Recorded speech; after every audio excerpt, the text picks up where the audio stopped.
She's too broken to be loved, her mother said. The words carried across the great hall of Valdren, sharp and deliberate, meant to wound, meant to remind Serene of what she was, what she lacked, what she would never have. Among shifters, the wolf was everything: identity, power, worth. And Serene had none of it.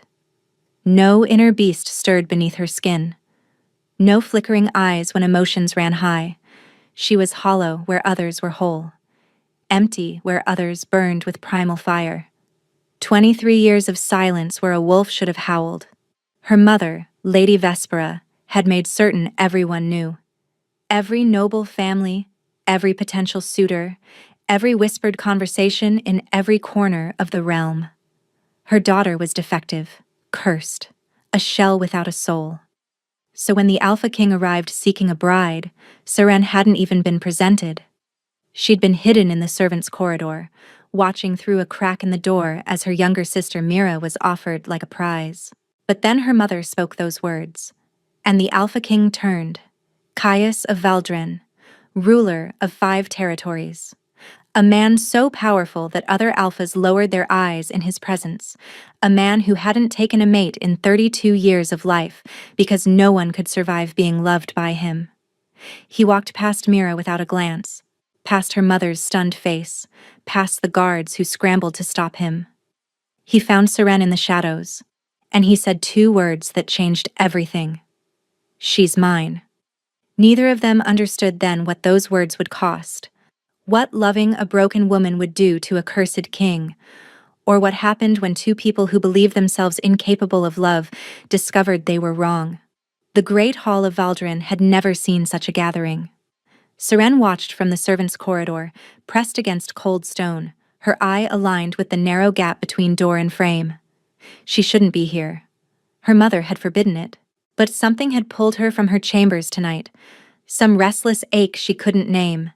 Perhaps it was knowing that her sister would be chosen. Perhaps it was wanting to see the Alpha King, just once, before spending the rest of her life forgotten. The hall blazed with candlelight. Noble families from every territory had gathered, their daughters arranged in a glittering line before the empty throne. Silks and jewels, perfumed skin and carefully arranged hair. Each woman more beautiful than the last, each radiating the warm glow of a healthy wolf beneath the surface. Serene could feel them even from here. That hum of inner beasts, that pulse of life she'd never possessed.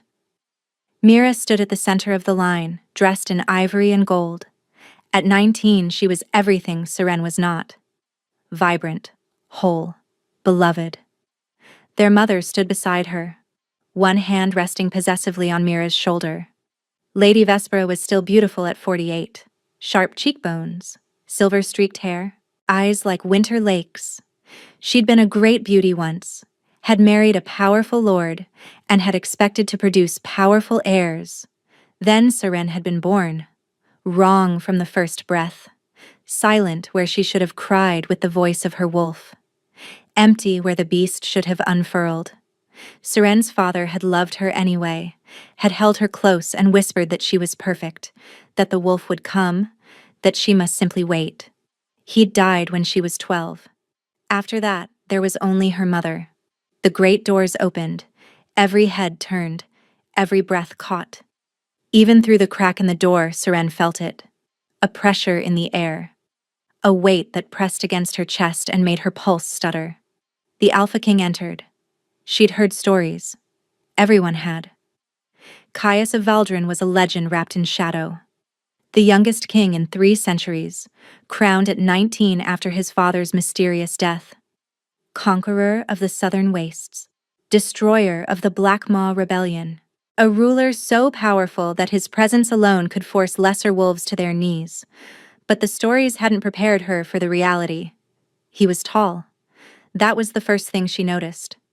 Taller than any man she'd ever seen, with shoulders broad enough to block the doorway.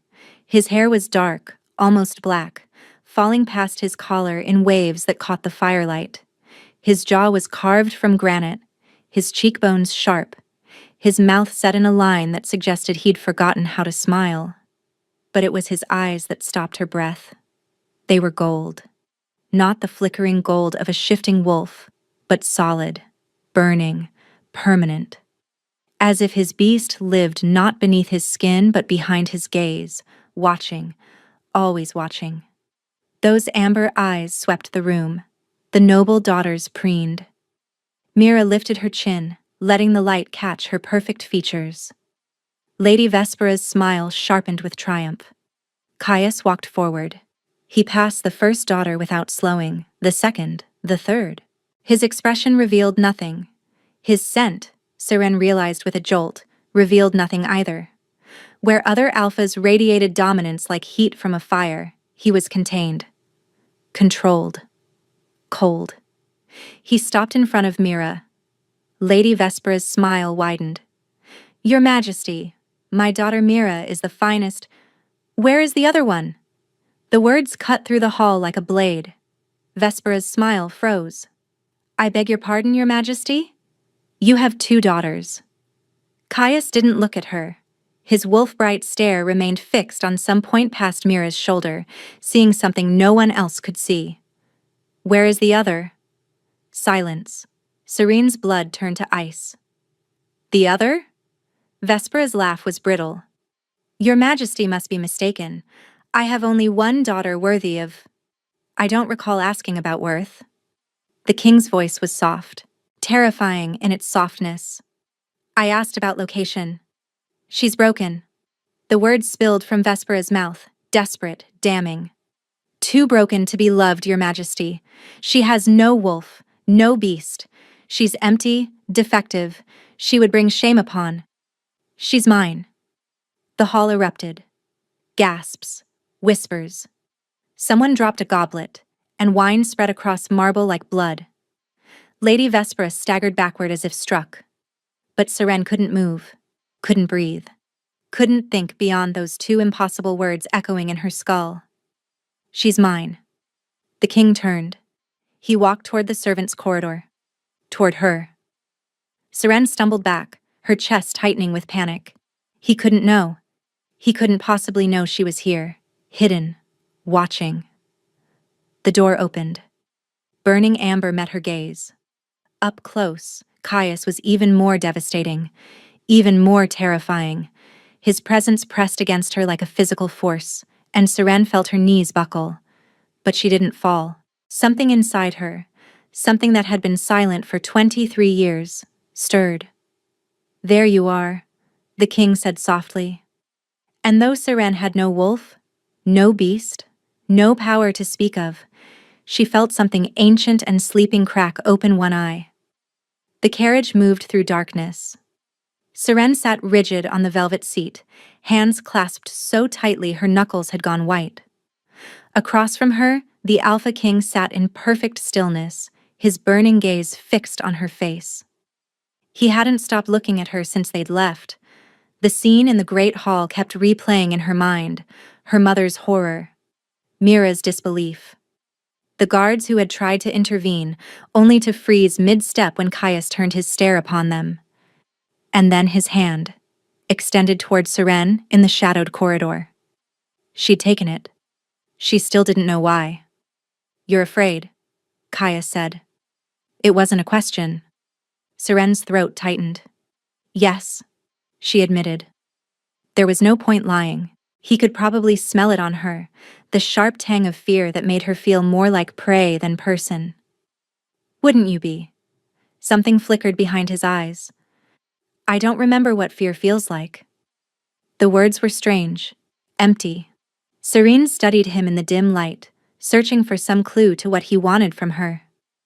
"Why me?" she asked finally. Caius tilted his head slightly. "Does it matter?" "It matters to me." For a long moment he didn't answer. His gaze moved over her face, her hair, her hands, cataloging her like she was a document he needed to memorize. Seren fought the urge to shrink away. "Your mother called you broken," he said at last. "Too broken to be loved." Seren flinched. Hearing it again, in his voice, made it worse somehow. She wasn't wrong. She was. The certainty in his tone startled her, But that's not why I chose you. Then why? The king leaned forward. In the close confines of the carriage, his presence was overwhelming. Seren could smell him now. Something dark and sharp, like smoke before a wildfire, like the moment before lightning strikes. Because you have no wolf, he said quietly. No beast, no heat. Seren's stomach dropped. You chose me because I'm defective? I chose you because you're safe. The word hit her like a slap. Safe. Not beautiful. Not worthy. Not special. Safe. I don't understand, she whispered. Caius sat back, and for the first time Serene saw something crack in his perfect control. A muscle twitching in his jaw. A flicker of something dark in those amber depths. I have a curse, he said, passed down through my bloodline for 300 years. The moment I fall in love, truly, deeply love someone, my heart ignites, burns itself out. I die within days. Seren stared at him.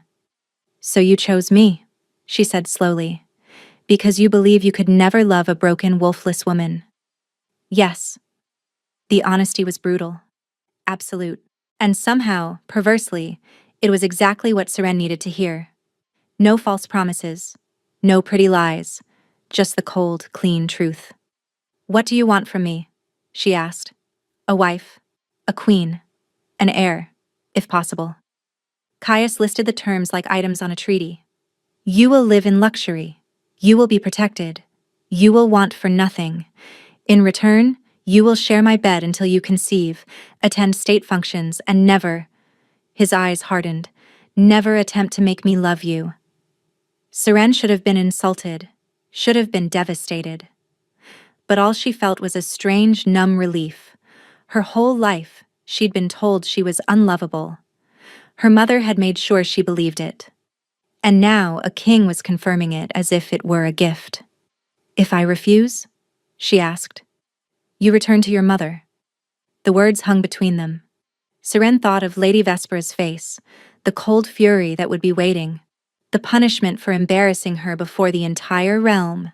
She thought of the servants' corridor, the shadows, the years stretching ahead, invisible and alone. No love, she said quietly. No affection, no intimacy beyond what's required. Correct. You'll never care for me, never even pretend to care. I can't pretend. Something shifted in his expression, almost like regret. Even small affections are dangerous with this curse. Seren nodded slowly. She should feel devastated. She should weep at the coldness of this bargain, at being chosen specifically because she was unchosen. Instead, she felt something she hadn't felt in years. Free. I accept, she said. Caius exhaled, just slightly, as if he'd been holding his breath. Then we have a contract. He extended his hand.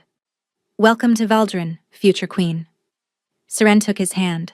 His skin was hot, burning hot, as if fire lived beneath the surface.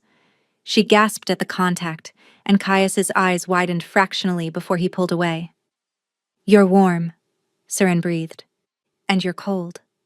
His voice had changed, rougher, lower. Colder than any wolf I've ever touched. She didn't know what that meant. But when his burning stare met hers, something in his carefully controlled expression flickered.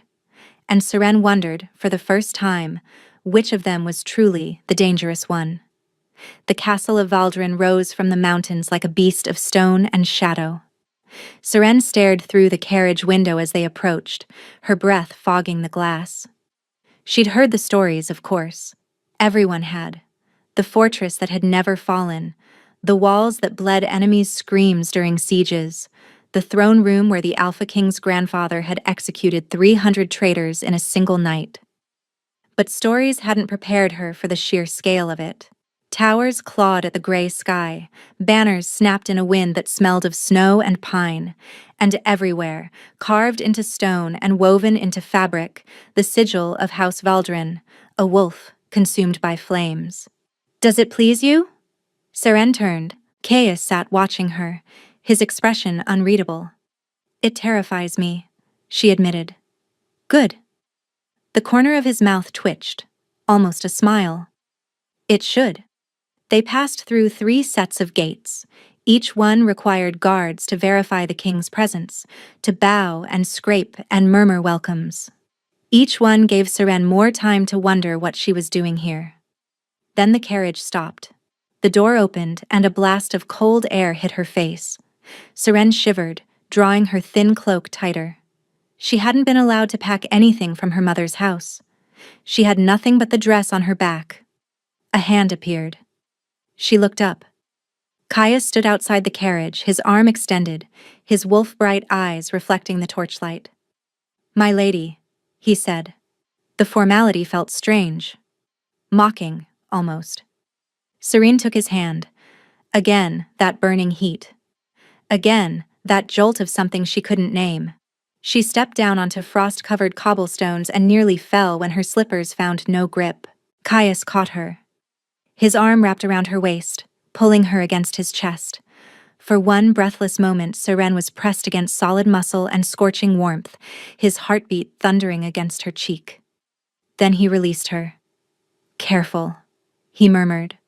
"The stones are treacherous." She didn't know if he meant the courtyard or something else entirely. They walked through the castle in silence. Servants bowed as they passed, their eyes curious, their whispers barely contained. Seren felt every stare like a blade between her shoulder blades. "They know," she thought. "They know I have no wolf. They can sense the emptiness in me." She lifted her chin. Let them stare. Let them whisper. She'd survived worse. Finally, they reached a door. Caius opened it himself, gesturing for her to enter. The chamber beyond was beautiful. A canopied bed draped in deep crimson. A fireplace already blazing. Thick carpets covering the stone floor. Windows overlooking the mountain range, the peaks dusted with snow. "Your rooms," Caius said from the doorway.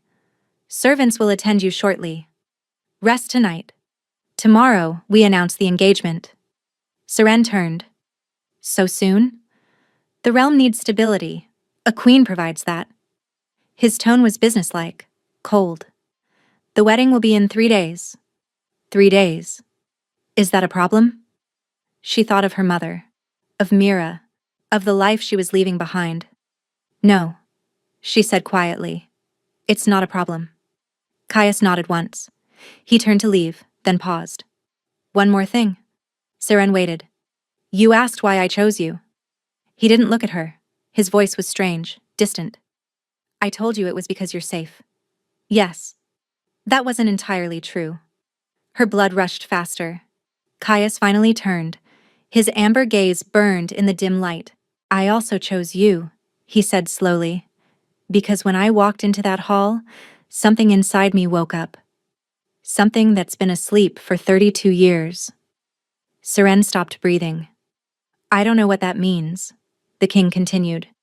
"I don't know if it's dangerous, but I intend to find out." He left before she could respond. Seren stood frozen in the center of her new chambers, her mind reeling, her pulse racing. Something woke up in him when he saw her. A woman with no wolf, no beast, no power. What could possibly wake in the presence of emptiness? Unless, she thought wildly, unless I'm not as empty as everyone believes. The fire crackled. Shadows danced on the walls. And somewhere deep inside Seren, in the place where a wolf should have lived, something stirred again. Something that had been waiting. Something that was almost ready to open its eyes. Hours later, a servant brought her dinner. The woman was young, perhaps 18, with auburn hair and nervous hands. She set the tray on a table near the fire and curtsied deeply. "My lady, I'm Nell. I'll be attending you during your stay." "During my stay?" Seren asked. "I thought this was to be my home." Nell's face flickered. Fear? Pity? Something in between. "Of course, my lady, I misspoke." Seren studied her. "What aren't you telling me?" The servant's hands twisted in her apron. "Nothing, my lady, only—" "Only?" Nell glanced at the door, then quietly. "The king has had fiancés before." Seren's blood chilled. "And?" "None of them made it to the wedding day." The words hung in the air. Seren's chest tightened. What happened to them? Nell's voice dropped even lower. The first was Lady Corinne. She lasted 2 months before she walked into the mountains and never returned. They found her at the bottom of a ravine. And the second? Lady Irina. She made it further. Almost to the wedding day. But the night before the ceremony, she set fire to her chambers with herself inside. Seren's stomach twisted. There was a third? Nell nodded, her eyes haunted. Lady Thessaly. She was different. Stronger, people said. She actually married him. Married him? Then why? She died on their wedding night. Nell's voice trembled. The king's curse. When they completed the mating bond, his fire passed into her. Her body couldn't withstand it. They said she burned from the inside out, though there wasn't a mark on her skin. The room felt suddenly airless. The king carried her body out himself, Nell continued. He didn't speak for 3 months afterward. Some say he chose her knowing she might survive his heat. When she didn't, she trailed off. Seren sank into a chair, her appetite gone. The curse didn't just kill kings who loved, it killed anyone bonded to them. And she had just agreed to become his wife. The knock came at midnight. Seren had been lying awake, watching shadows crawl across the ceiling, when the sound broke the silence. She sat up, her breath catching. Who's there? The door opened. She expected Caius, expected burning eyes and difficult questions. Instead, she got someone worse. Lady Vespera swept into the room, still dressed in her traveling cloak, snow melting in her silver-streaked hair. Behind her, 2 guards stood in the doorway, their faces uncertain. Mother, Seren whispered. Vespera's smile was poison. Did you think I would let you humiliate me and simply disappear? How did you? I have allies everywhere, foolish girl, even in the king's household. Her mother circled the room like a predator, trailing one finger along furniture, across fabrics. You think you've won something. You think you've escaped. Seren stood. Her legs shook, but she stood. I've escaped you. The slap came fast, hard. Seren's head snapped to the side, pain exploding across her cheek. You've escaped nothing. Vespera gripped her chin, forcing Seren to meet her eyes. You're going to refuse this marriage. You're going to tell the king you were mistaken. And you're going to come home where you belong. No. The word came out stronger than Seren expected. Vespera's eyes widened. What did you say? I said no. Seren pulled free, stepping backward. I won't refuse, I won't go home, and I won't let you control me anymore. Silence. Then Vespera laughed. It was a terrible sound. Cold. Delighted. Wrong. Oh, sweet child, she murmured. You think you have a choice. She reached into her cloak and withdrew something small, a vial, dark liquid swirling inside. Do you know what this is? Seren's stomach dropped. Wolfsbane extract, her mother continued. Concentrated, lethal to any wolf within minutes. But you don't have a wolf, do you? So it won't kill you. It will simply... She smiled. Put you to sleep. Long enough for me to take you home. Long enough to make the king believe you fled in the night like the coward you are. Seren backed toward the window. The king will know. He'll come for me. Will he? Vespera advanced. He chose you because you're safe. Because he'll never love you. Do you really think he'll pursue a woman who rejected him? His pride would never allow it. She was right. Seren's stomach sank as she realized her mother was right. Caius had been clear. No love, no attachment. No reason to fight for her beyond the convenience of their arrangement. If she vanished tonight, he would simply choose another. Now then, Vespera uncorked the vial. Shall we do this the easy way, or shall I call my guards to hold you down? Seren looked at the vial, at her mother's triumphant face, at the guards blocking the only door. And something inside her snapped. Not broke, not crumbled. Snapped awake. Heat flooded her veins. No, not heat. Cold. Freezing, absolute cold that raced through her blood like glacial water. Her vision sharpened. The room seemed to brighten, shadows retreating from something that had no name, no form, but suddenly, undeniably, existed. Vespera froze. "What?" she breathed. "Is that?" Seren didn't know, but she felt it.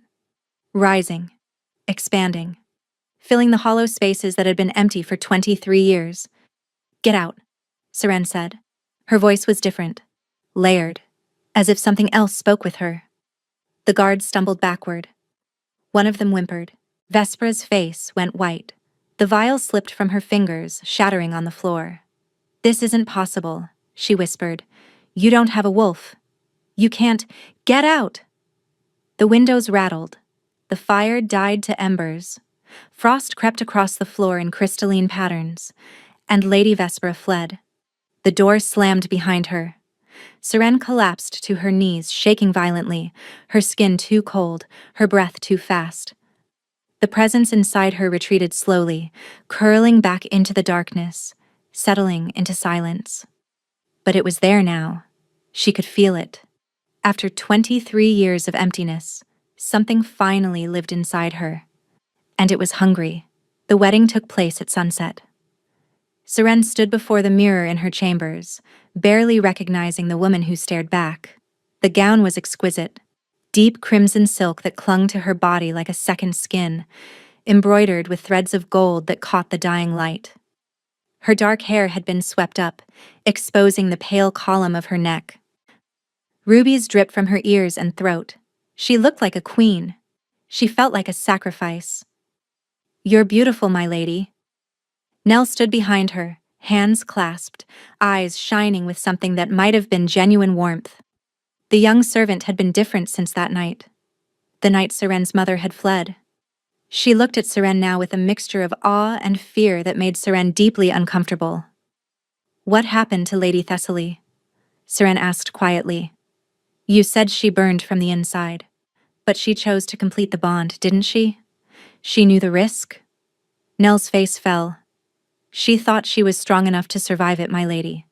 She loved him, truly loved him, and she believed that love would protect her. It didn't. No." Nell's voice was barely a whisper.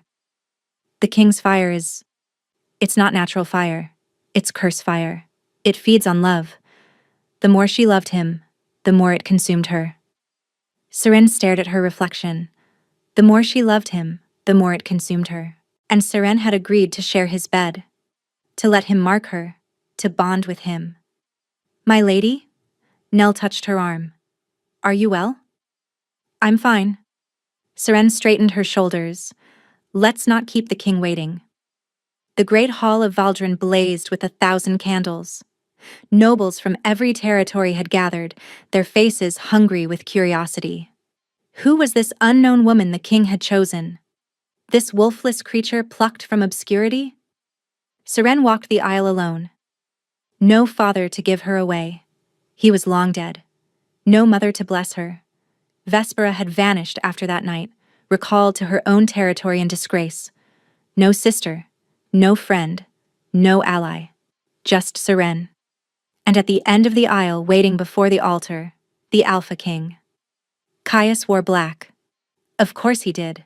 The colors seemed to absorb light around him, making his burning stare brighter by contrast. His face was carved from granite, beautiful and terrible, utterly expressionless. But when Seren reached him, when she stood close enough to feel the heat radiating from his body, she saw something flicker in those amber depths. Recognition.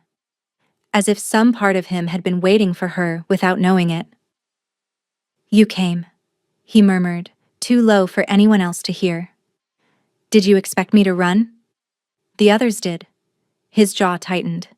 Eventually, Seren thought of Lady Corinne in the ravine, Lady Irina in the flames, Lady Thessaly burning from the inside out. "I'm not the others," she said. Something shifted in his expression, almost like surprise, almost like hope. The priest began the ceremony. The words washed over Seren like water. Ancient vows, binding promises, declarations of loyalty and devotion. She repeated them when prompted, her voice steady despite the trembling in her hands. And then came the moment. "You may mark your bride," the priest announced. The hall went silent. Among wolves, marking was sacred. The alpha would bite the curve of his mate's neck, leaving a scar that proclaimed ownership that bound their souls together across lifetimes. But Seren had no wolf to receive the mark. Caius stepped closer. His hand rose to cup her jaw, tilting her head to expose her throat. Serene's pulse spiked beneath his palm. "This will hurt," he said quietly, but only for a moment. She didn't flinch. "I'm not afraid of pain." His eyes darkened. "No, I don't think you are." He lowered his mouth to her neck. The bite was sharp, quick, searing. Serene gasped as heat flooded through her, not just pain but something else, something that raced through her veins like wildfire that made the cold presence inside her stir and stretch and reach toward his teeth. Caius jerked back. His face had gone pale. His breathing was ragged. He stared at her with an expression she couldn't read, confusion, alarm, and beneath it all, naked hunger. "What are you?" he breathed. Blood trickled down her throat. The wound burned like a brand. "I don't know," Seren whispered. "I thought I was nothing." "You're not nothing." His hand pressed against her neck, over the bite mark, over the blood. "You're something. Something I've never encountered." The priest cleared his throat nervously. "Your Majesty? The vows are complete. You may kiss your bride." Caius's burning gaze never left hers. "May I?" he asked. Such a small question, such enormous weight behind it. "Yes," Seren breathed. He kissed her. His lips were scorching. The heat of him surrounded her, consumed her, and pulled at something deep in her chest that she hadn't known existed. The presence inside her rose, reaching, yearning toward him with desperate hunger. And for one terrifying, glorious moment, Seren felt whole. Then Caius pulled away. His hand trembled where it still pressed against her throat. His breath came in sharp, shallow gasps. "Something's wrong," he rasped. "Caius." "The curse." His wolf-bright eyes blazed with fear. "It's stirring. Already. That shouldn't be possible." He stumbled back a step. "Your Majesty?" The priest moved forward. "Are you unwell?" Caius straightened with visible effort. His face smoothed into its usual mask, cold and controlled. But Seren saw what lay beneath now. She saw the cracks. "I'm fine," the king said flatly. "The ceremony is complete. Let the feast begin." He offered Seren his arm. She took it, and felt the inferno burning beneath his skin. The wedding feast passed in a blur of faces and false congratulations. Seren sat beside Caius at the high table, accepting well wishes from nobles whose eyes slid over her with barely concealed disdain. Wolfless, empty, broken. She could see the words forming behind their polite smiles. But she was queen now, and the king had chosen her. Caius spoke only when required, his responses clipped and formal. He didn't touch her again after that moment at the altar, kept careful distance between them, his hands gripping his goblet as if he feared what they might do if freed. Seren watched him, the tremor in his fingers, the sweat beading at his temples despite the cold hall, the way his jaw clenched every few minutes, muscles working as if he fought against something internal. The curse was stirring. He'd said it shouldn't be possible, that it took love, real love, to trigger it. And they didn't love each other. They barely knew each other. So why was his body already betraying him? "You're staring," Caius murmured without looking at her. "You're suffering," she replied. "It's difficult not to notice." His hand tightened on the goblet.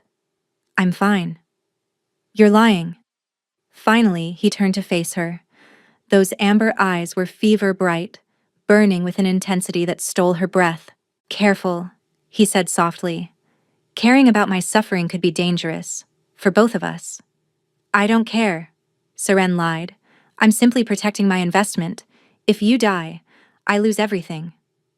Something flickered across his face. Disappointment? Relief? She couldn't tell. "Smart woman," he said.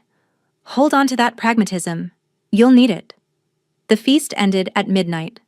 The wedding chambers had been prepared with excessive care. Rose petals scattered across the bed, candles filling every surface with soft, dancing light. Wine waiting in crystal decanters, every romantic detail designed for a night of passion between eager newlyweds. Seren stood in the center of it all, suddenly terrified. She'd accepted his terms.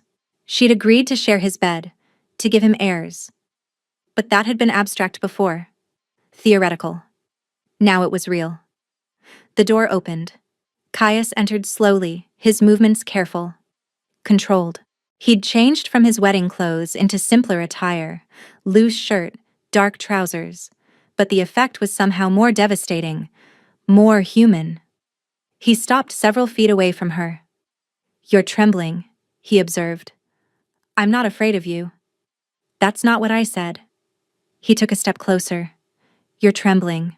Not from fear." Seren's cheeks flushed. He was right. The trembling wasn't fear.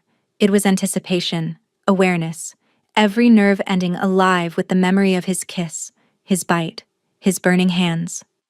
"We don't have to do this tonight," Caius said quietly, "despite what custom demands. You need an heir. Not urgently enough to force you."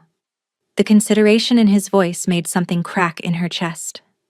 This cold king, this man who swore he couldn't love, was offering her kindness she hadn't asked for. "I want to," Seren heard herself say. Caius went very still. "Be certain," he warned. "Once we begin, I don't know if I can control myself with you. Something about you affects me, affects the curse." "I know. It could be dangerous." "I know that too." She stepped toward him. Caius didn't retreat, but his hands clenched at his sides, and she could see the effort it cost him to remain motionless. "Why aren't you running?" he asked roughly. "Every other woman I've touched has felt it. The heat, the danger, the wrongness of what I am." "Maybe I'm wrong too."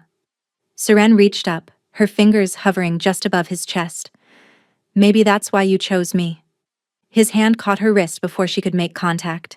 His skin was scorching, almost painful against hers. "This is madness," he breathed. "Yes." She pressed her palm flat against his chest. The heat slammed into her, not just warmth, but fire, rushing through the contact point, flooding her veins. The sleeping presence inside her surged in response, reaching toward him with desperate hunger. Caius groaned. His control shattered. He pulled her against him, his mouth finding hers with bruising intensity. The kiss was nothing like the ceremony. That had been careful, public, restrained. This was fire and need and something almost violent in its desperation. Seren wrapped her arms around his neck, rising on her toes, pressing herself closer. She couldn't get close enough. The cold inside her clawed toward his heat, wanting more, needing more. He lifted her. She barely registered movement before her back hit the bed, his body covering hers, his weight pressing her into the rose petals. His mouth traced down her throat, finding the bite mark he'd left earlier. "I should stop," he gasped against her skin. I'm feeling... Don't stop." Her fingers found the laces of his shirt, pulling, tugging, desperate to feel more of his skin against hers. Caius helped her, yanking the fabric over his head, revealing a chest carved from muscle and marked with old scars. He was beautiful. Terrifying and beautiful and burning so hot, she wondered if he'd leave marks on her skin. "You're cold," he said, hand sliding beneath her gown. "So cold it almost hurts." "Is that wrong?" "It should be." His mouth found a spot beneath her ear that made her gasp. "Every wolf runs hot. Every shifter I've ever touched burned against me. But you..." His teeth grazed her earlobe. "You're like snow, like ice.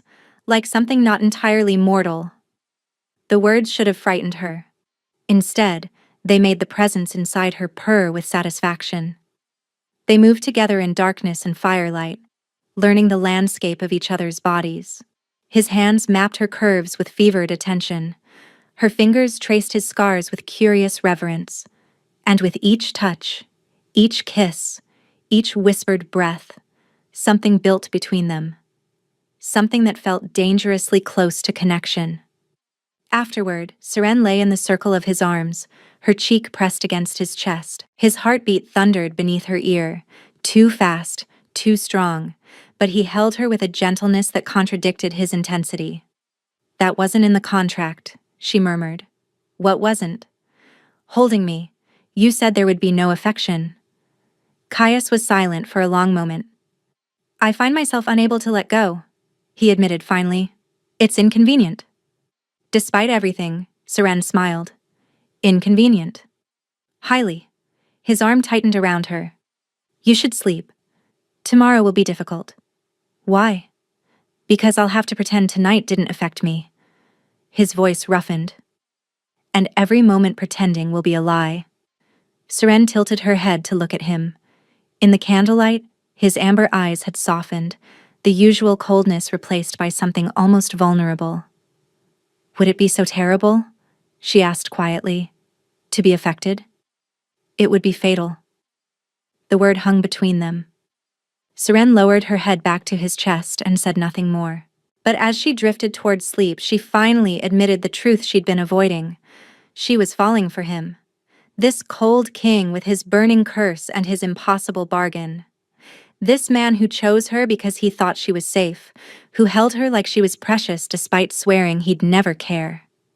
She was falling, and she couldn't stop. And the cold presence inside her, that hungry, waiting thing, was falling with him. 3 months passed. 3 months of nights that Seren learned to crave like air. Each evening, Caius came to her chambers. Each evening, he touched her with that desperate, reverent intensity that made her feel like the only woman in the world. And each morning, he left before dawn, his mask firmly in place, his walls rebuilt against the daylight. The court whispered. They whispered about the wolfless queen who shared the king's bed every night. About the way his eyes followed her across rooms. About the strange energy that crackled between them during state functions. About the fact that the king seemed to be weakening.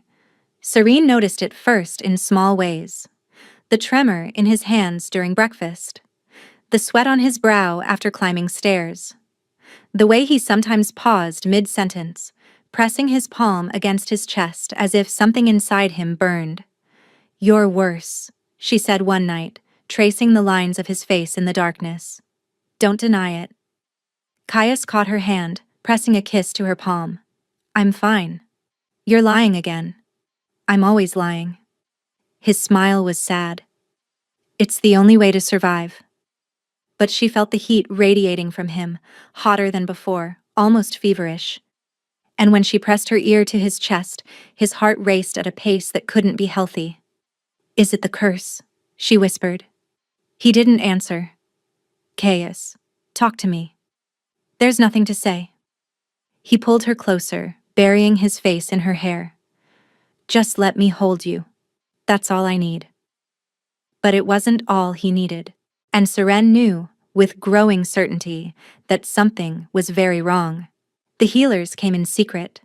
Seren wasn't supposed to know. Caius had forbidden the staff from discussing his health, but Nell was loyal now, loyal to the queen who had shown her kindness. 3 healers this week," Nell whispered, helping Seren dress one morning. "They leave looking terrified." One of them was crying. "What did they say?" "Nothing. They refused to speak of it." Seren's hands clenched. "Where is he now?" "The king went to his private chambers after the last healer left. He's been there for hours." Seren strode through the castle, her blood rushing and her mind racing. She found him in his private chambers, not the study, slumped in a chair before a dying fire, his shirt discarded, his chest bare. And on his skin, spreading from his heart like fractures in glass, were lines of glowing amber. Seren stopped breathing. "It's beautiful, isn't it?"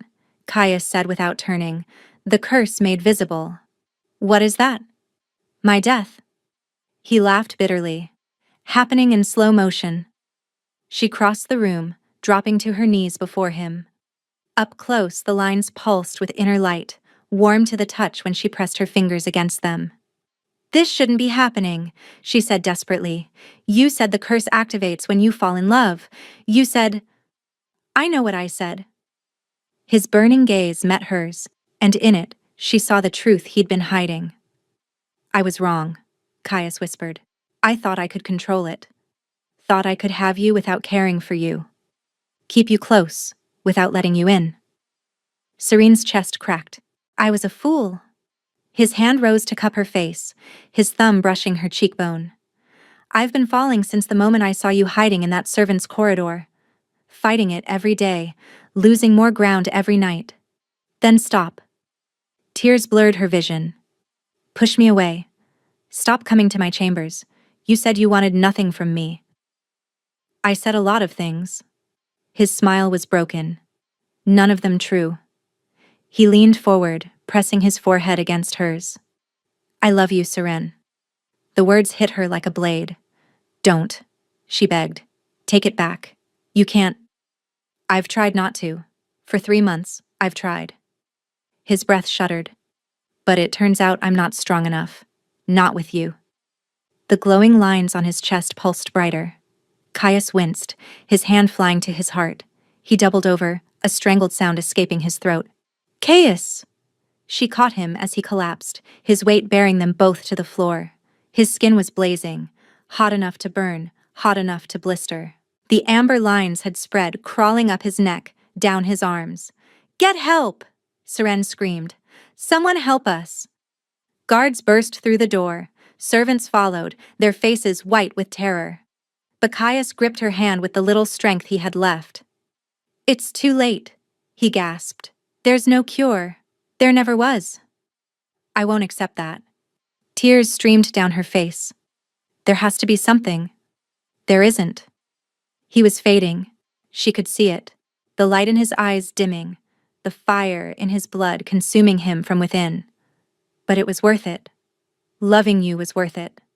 Don't you dare die on me? She gripped his face, forcing him to focus on her. You don't get to choose me, make me fall for you, and then leave. That's not... She stopped. Serene? Caius's voice was weak. What is it? You made me fall for you, she repeated slowly. The presence inside her stirred. You made me fall, she whispered. And I never even noticed. Because she'd been so focused on him, on his curse, on his danger. She'd never stopped to wonder why she felt so drawn to him. Why her body responded to his touch like water to flame. Why the emptiness inside her had begun to feel less empty. What are you? Caius had asked, that first night. She finally understood. Serene pressed both palms against his burning chest, against the glowing lines of the curse, and reached for the cold inside herself. The presence didn't resist. It surged upward, cold and ancient and impossibly vast, filling her, consuming her, pouring through her hands and into Caius's body. Frost spread across his skin, the guards screamed, servants fled, but Serene didn't stop. She felt the curse now, felt the fire of it, the hungry, consuming blaze that fed on love and burned hearts to ash. And she felt her own power rising to meet it. Cold against heat, ice against fire, death against death. Serene. Caius's eyes flew open, wide with shock. What are you doing? You'll destroy yourself. Maybe. She smiled through her tears. But I love you too. And if you're going to burn, I'm going with you. The collision of powers built to a crescendo, heat and cold, fire and ice, love and love and love. Then everything went white. When Serene opened her eyes, she was lying on the floor of Caius's chambers. The fire had burned to embers. The windows had shattered, frost coating the broken glass. And beside her, utterly still, lay the king. The glowing lines were gone. His skin was cool, not cold, not burning, just normal. Human. The fever that had plagued him for months had broken. Caius. She touched his face with trembling fingers. Caius, please. His eyes opened. Amber, clear, and full of wonder. You saved me, he breathed. Seren started to cry. Not from fear this time, but from relief so profound it shattered her. You stupid, stubborn man. She pressed her forehead to his. You nearly died. Seemed like a reasonable price. His hand found hers, weaving their fingers together. For you. Nothing is worth that. You are. He sat up slowly, pulling her with him. His gaze roamed her face as if seeing her for the first time. Whatever you are, whatever you did, you pushed back the curse. I can feel it. It's weakened. Dormant. Dormant? Serene's breath caught. Not destroyed? Caius shook his head slowly. The fire is still there. Still waiting. But something is holding it at bay. He touched her cheek. You're cold. Whatever lives inside you, I don't know what I am. Serene shook her head. I don't even know what I did. Caius smiled. A real smile, warm and gentle. Nothing like the cold masks she'd grown accustomed to. Then we'll find out together, he said, before the curse wakes again. He kissed her. And for the first time, his lips weren't burning. They were just warm.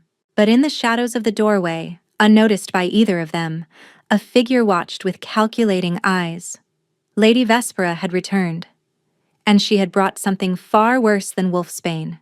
The days that followed were fragile, precious things. Seren spent them learning the shape of happiness, learning what it meant to wake beside a man who no longer burned with curse fire, learning how to smile without fear, to laugh without waiting for punishment. Caius was different now. The coldness that had defined him, that careful, controlled distance, had melted away like frost beneath spring sun. He touched her freely, casually, as if he couldn't bear to be apart from her. His hand finding hers during council meetings, his lips brushing her temple as they passed in corridors. Small intimacies that made the court whisper and stare. The wolfless queen had tamed the Alpha King. But Seren knew better than to believe in endings. Something had changed inside her when she'd pushed back the curse. The sleeping presence, that cold, ancient thing, was awake now. Fully awake. She could feel it coiled beneath her skin, watching through her eyes, waiting for something she couldn't name. And she still didn't know what she was. You're brooding again. Caius's voice pulled her from her thoughts. They were in the royal gardens, walking the path between winter roses, frost crunching beneath their boots. His hand was warm in hers. Warm, not burning, and the simple pleasure of it still amazed her. I'm thinking, she corrected. Dangerous habit. He lifted her hand to his lips. What troubles you? Everything. Seren stopped walking, turning to face him. The curse is dormant, but we don't know why. We don't know what I am, or where my power came from. My mother is still out there, plotting gods know what. And the curse could wake again at any moment. We'll handle your mother. Will we? Seren's voice sharpened. She got into the castle once. She'll try again. And next time, she might succeed. Caius's expression darkened. She won't touch you. I'll station guards. Guards didn't stop her before. The truth hung between them. Seren pulled her hand free, wrapping her arms around herself. The cold didn't bother her. It never had. But she needed the comfort of the gesture. I need answers, she said quietly. About what I am. About why I was born without a wolf when every other shifter has one. About why my touch can hold back curses that have lasted for generations. Caius was silent for a long moment. There might be someone who knows, he said finally. Seren looked up. Who? My grandmother. His jaw tightened. She lives in the northern mountains, a hermit by choice. She was there when the curse was first cast on our bloodline. If anyone understands what you did, what you are, it would be her. Hope flickered in Serene's chest. Will she see us? She'll see me. Caius's smile was grim. Whether she'll help is another matter. They left at dawn. The journey north took 3 days, through frozen forests and over mountain passes choked with snow. Caius insisted on traveling light, with only a handful of guards who remained at the base of the final peak. Seren understood why. Whatever secrets waited in those mountains, they weren't meant for public consumption. On the third night, they reached the cave. It was carved into the mountainside, hidden behind a waterfall that had frozen into a curtain of ice. No path led to it. No markers indicated its presence. If Caius hadn't known exactly where to look, they would have walked past without noticing. "Wait here," Caius told the guards at the tree line. He took Seren's hand and led her through the ice. The cave beyond was larger than she expected, a network of chambers lit by glowing crystals embedded in the walls. The air was warm, impossibly warm, as if summer lived inside the mountain. And at the heart of it, seated before a fire that burned without fuel, was an ancient woman. She was small, withered, her face a map of wrinkles and her hair a cascade of pure white. But her eyes, those eyes were sharp, gold, like Caius's, burning with an intelligence that belied her frail appearance. "Grandmother," Caius said formally, "I've come to ask." "I know why you've come." The old woman's voice was surprisingly strong. "Sit, both of you." They sat on furs spread before the fire. The warmth seeped into Seren's bones, and she realized with a start that she could feel it. Actually feel it. The cold inside her had retreated. "You pushed back the curse," the old woman said, studying Serene with those piercing eyes. "I felt it, even here. 300 years of accumulated fire, forced into dormancy in an instant." "I don't know how," Seren admitted. "Don't you?" The old woman smiled. "Look deeper, child. The answer is inside you." Seren closed her eyes. She reached for that cold presence, that ancient thing that had saved Caius's life. It stirred at her touch, unfurling slowly, allowing her to see. Images flooded her mind.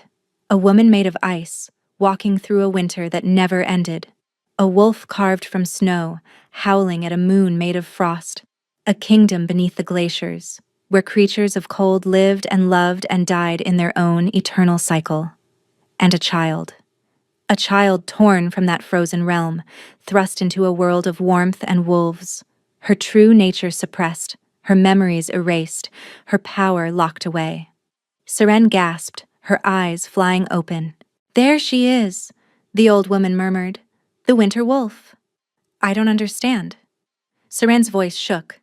I can't be." "You are." The old woman leaned forward. "Centuries ago, our curse began with fire.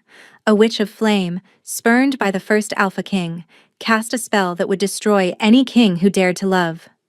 Fire consuming hearts, heat burning through bloodlines."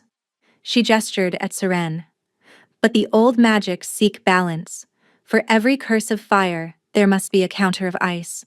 For every burning heart, a frozen one waiting to cool it." "You're saying I was made to break the curse?" Seren whispered. "I'm saying you were born for it." The old woman's gaze softened. "Your mother knew. That's why she hid you. Why she convinced you that you were broken, wolfless, empty. Because if you ever discovered what you truly were..." The pieces clicked into place. "She was afraid of me," Seren breathed. "All those years of cruelty. It wasn't discussed. It was fear."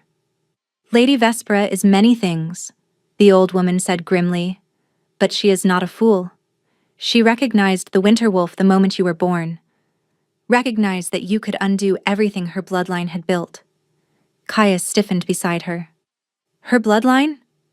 The old woman's smile turned cold. "Oh, did she not tell you? Lady Vespera is descended from the witch who cast the curse. The fire witch who damned your family 3 centuries ago." Silence crashed through the cave. "She's been trying to ensure the curse claims Valdren kings for generations," the old woman continued. "Marriage after marriage, daughter after daughter, all designed to get close enough to watch them burn. And when you chose Seren Caius, when you chose the one woman who could break it, Vespera panicked." Seren's mind reeled. Her mother wasn't just cruel. She was calculated, deliberate. A weapon forged across centuries, aimed at a throne. "She'll try again," Seren said. She's already trying. The old woman's expression darkened. I felt her crossing the eastern pass 2 days ago. She moves faster than you did, knows paths you don't. She brings something with her. Something old and terrible. Something that should have stayed buried.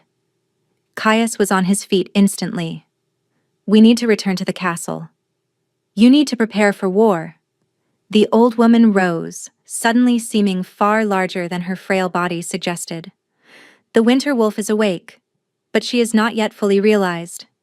You must embrace what you are, child. All of it. The cold. The wolf. The ancient power that sleeps in your blood. Only then can you destroy the curse completely and stop Vespera for good. She pressed something into Seren's hands, a shard of ice, clear as crystal, cold as death. When the time comes, the old woman said, you'll know what to do. They rode through the night. The horses were exhausted, foaming at the mouth, but Caius pushed them relentlessly. Seren clung to him, her pulse spiking, that shard of ice pressed against her chest. She'd been lied to her entire life. She wasn't broken, wasn't empty, wasn't defective. She was something ancient, something powerful, something her mother had tried to destroy, and now her mother was coming. They crested the final ridge as dawn broke, and stopped. Smoke rose from the castle of Valdrin. No, Caius breathed. They thundered down the mountain, through the gates, into a courtyard littered with fallen guards. The castle was chaos. Servants fleeing, soldiers shouting, the smell of blood and burning thick in the air. And standing in the center of it all, her silver-streaked hair wild, her eyes blazing with madness, was Lady Vespera. She wasn't alone. Behind her, towering and terrible, was a creature of living flame. A wolf made of fire, its body crackling and shifting, its eyes twin furnaces of rage. The fire wolf. The original curse, given form. Mother, Seren said. Vespera turned, and her smile was poison. Hello, daughter. I've been waiting. The fire wolf roared. Flames erupted across the courtyard, consuming everything they touched. Soldiers screamed as fire licked at their armor.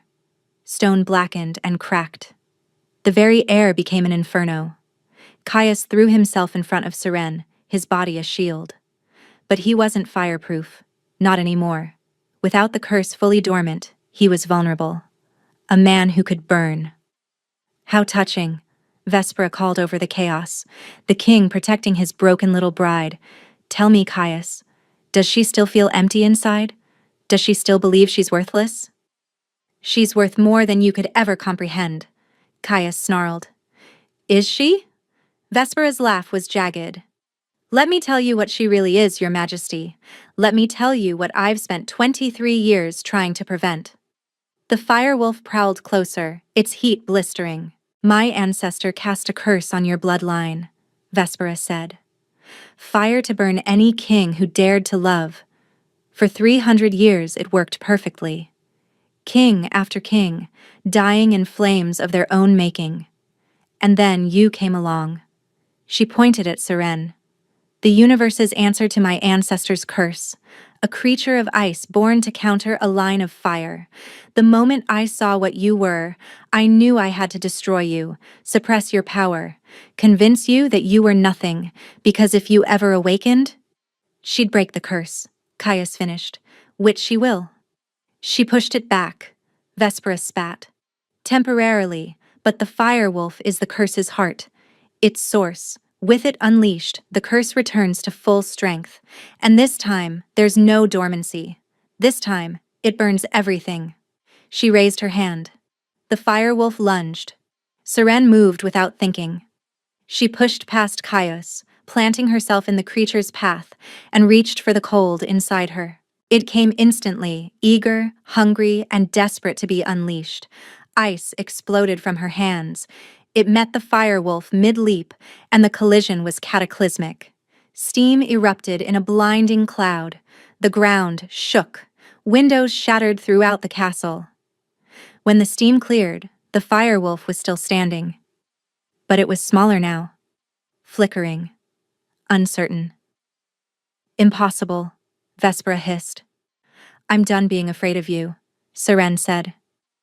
Her voice resonated with power, that layered quality she'd heard once before, the night her mother had first tried to take her. I'm done believing your lies. She stepped forward. Ice spread from her footsteps, coating the ground, climbing the walls. You told me I was broken, empty, unlovable. Another step. The fire wolf retreated. You told me I had no wolf, no beast, no worth. The shard of ice in her hand began to glow. But I was never empty. Seren's eyes blazed, not gold like Caius's, but white, pure, burning white. I was waiting. For 23 years I was waiting for this moment. She remembered the visions the old woman had shown her, the kingdom beneath the glaciers, the woman made of ice, the wolf carved from snow. Her wolf, not absent, not dead, just sleeping, like her, waiting to be awakened. Seren threw her head back and howled. It wasn't a human sound. It was the cry of winter storms, of avalanches, of the endless dark between stars. It was the voice of something ancient and primal and utterly unstoppable. And from the depths of her soul, her wolf finally answered. Cold exploded outward. Frost consumed the courtyard in an instant, coating the fire wolf, climbing Vespera's legs, spreading across every surface in a crystalline wave. The temperature plummeted so fast that breath turned to vapor, that metal cracked, that the flames sputtered and died. The fire wolf screamed. It was a terrible sound, rage and pain and betrayal twisted together. 300 years of curse, of hatred, of burning, ending in a single frozen moment. Then it shattered. Fragments of ice scattered across the courtyard, glittering in the morning light. The curse was gone. Not just dormant, but destroyed. Unmade at its source. Vespera stood frozen, literally frozen. Ice encased her from toe to shoulder, leaving only her face exposed. Her eyes were wide with terror, her mouth open in a silent scream. Seren walked toward her. You spent my entire life trying to destroy me, she said quietly. You convinced me I was worthless. You nearly killed me with Wolfsbane. You tried to burn the man I love. She stopped directly in front of her mother. But I'm not going to kill you. Vespera's eyes widened. Death would be a mercy. Seren's smile was cold as her power. Instead, you're going to live. You're going to watch, as everything you tried to prevent comes true. The curse is broken. The Valdrin kings are free. And I am going to rule beside the man you tried to destroy. She leaned closer. Every day, for the rest of your life, you'll know that your own daughter was stronger than 300 years of hatred. That love defeated fire. That I won. She stepped back. Take her to the dungeons, Caius ordered. She'll stand trial for treason, murder, and conspiracy against the crown. Guards moved forward, chipping away enough ice to drag Vespera away. She didn't fight, didn't speak. Her gaze stayed fixed on Seren until she disappeared from sight. Then it was over. Seren's knees buckled. Caius caught her before she hit the ground, his arms wrapping around her, his face pressed into her hair. You did it, he breathed. You saved us all. We saved each other. She was trembling, not from cold, never from cold, but from the enormity of what had happened. That's how it works. He pulled back to look at her face. His amber eyes were shining. I love you, he said. The words didn't trigger flames or fever or death, just truth. I love you too, Seren whispered. He kissed her, and for the first time in 3 centuries, the Alpha King of Valdrin loved without fear. 1 year later. The Great Hall of Valdrin had never looked more beautiful. Banners of crimson and silver hung from every rafter. Flowers carpeted the floor. Nobles from every territory had gathered. Not for a wedding this time, but for something even more significant. A coronation. Seren walked down the aisle, her head held high. She wore white this time, a gown of crystalline silk that shimmered like frost. Her dark hair flowed freely down her back, and on her brow, catching the light, sat a crown of ice that never melted. Caius waited at the throne. He was smiling, that warm, genuine smile she'd learned to coax from him over months of love and laughter. The coldness was gone entirely now. In its place was a man who laughed easily, loved freely, and looked at her like she was the only person in the world. She climbed the steps to join him. "Ready?" he murmured. "Always." The priest spoke the words of coronation, ancient vows binding Seren to the realm. She repeated them clearly, feeling their weight settle onto her shoulders like a mantle. And then Caius lifted the crown from her head, the ice crown that was part of her now, and replaced it with another, gold and rubies, crafted to fit perfectly beside his own. "I crown you Queen of Valdren," he announced, his voice carrying through the hall. "My equal in all things, my partner in all decisions, my heart, now and forever." The hall erupted in cheers. In the crowd, she spotted familiar faces.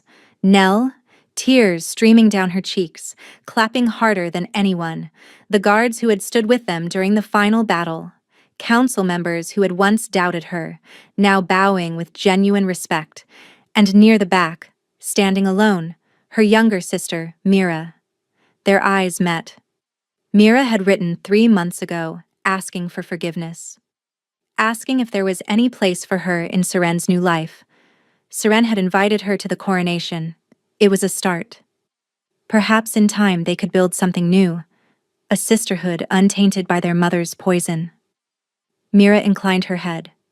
A small gesture, an acknowledgement. Serene nodded back. Then she turned to the man beside her. "Thank you," she whispered.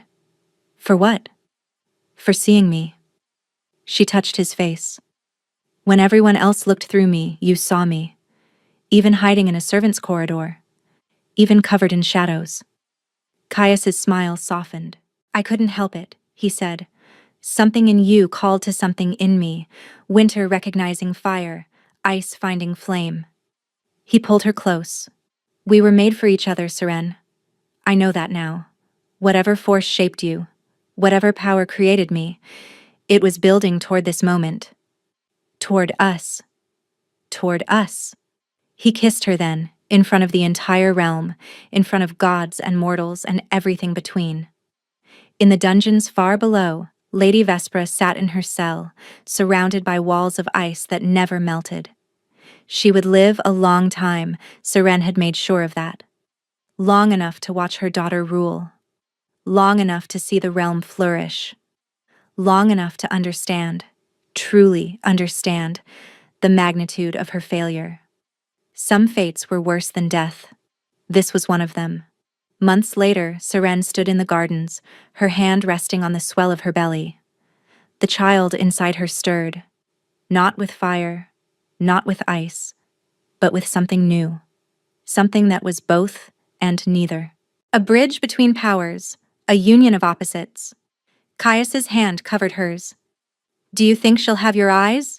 he asked. "She?" Seren smiled. "What makes you so certain?" "A feeling." He kissed her temple. "The same feeling that led me to that servant's corridor a year ago." "And what does that feeling tell you about our daughter?" Caius considered. "That she'll be extraordinary," he said finally. "That she'll be loved. That she'll never, ever believe she's broken." Seren leaned into him, watching the sun set over the mountains of Valdren. Her mother had said she was too broken to be loved, but her mother had been wrong, because sometimes the broken pieces fit together in ways no one expected. Sometimes the empty spaces were just waiting to be filled, and sometimes the woman everyone dismissed as worthless turned out to be the most valuable of all. Seren closed her eyes. She could feel her wolf now, that presence of winter and snow, curled contentedly inside her. She could feel her husband beside her, warm and steady and utterly devoted. She could feel her daughter growing, a promise of futures yet to come. "I love you," she said, and meant it with every fractured, mended, perfect piece of her heart. Thank you for listening to this story. If you enjoyed it and would like to support the channel, please subscribe, leave a comment, and share with someone who loves romance. Your support means everything. Let me know what you thought in the comments below. I read every single one, and they mean more than you know.